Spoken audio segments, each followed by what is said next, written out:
Guys, dito na ako ngayon sa Batangas. Tuloy na ang libreng bakasyon. 2 days to guys. At na ata yung pinaka maganda kong bakasyon . Saan ba tayo pupunta, sir? So, for the morning, mag-iikot muna tayo ng Taal. So, ikot natin yung buong Taal Lake. Mag-stop over sa Cuenca. Ay overlooking doon. Tapos sa Nicolas, Baywalk. Tapos punta tayo ng Taal Church. Then paikot sa Lemery, sa Laurel, back to Lipa. Tapos uwi na. Kahit tayong lunch Lomi. muna tayo ng Lomi dito sa may Pinaka-gusto ko sa lahat. After nun, mag-check-in tayo sa resort dito sa Lipa rin. Ayan, no? Narinig niyo ba yan, guys? Sagot mo ba lahat, sir? Of course. Abakos ko. Ako naman na magpapalibreng sakay kay boss. Ayan, no? Libreng bakasyon, no? Sana all. Guys, dito nga pala ako ngayon sa TBX Food Hub dahil inimbitahan ako ni Sir na siya naman daw ang libre sa akin. Pasyal ang magpakasyon, kumain. Ngayon kakain tayo guys sa munti niyang kainan, munting negosyo. Sa tabi lang pala to ng kalsada guys. Dito sa sa Batangas, sa Lipa. Tara guys, samahan niyo ako guys. Kaya tayo guys.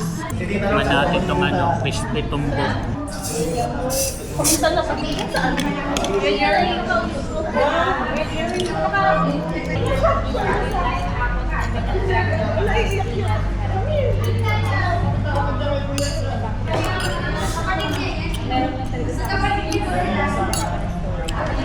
Sarap guys.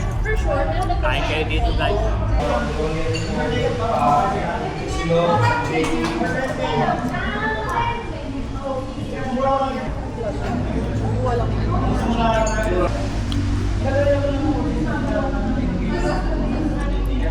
guys!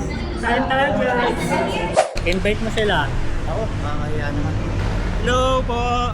So sa mga taga-Lipa dyan, ang mapapadaan sa Lipa, you can try visiting TBX. Meron kaming burger, may mga sizzling, may sisig, may mga crispy pata.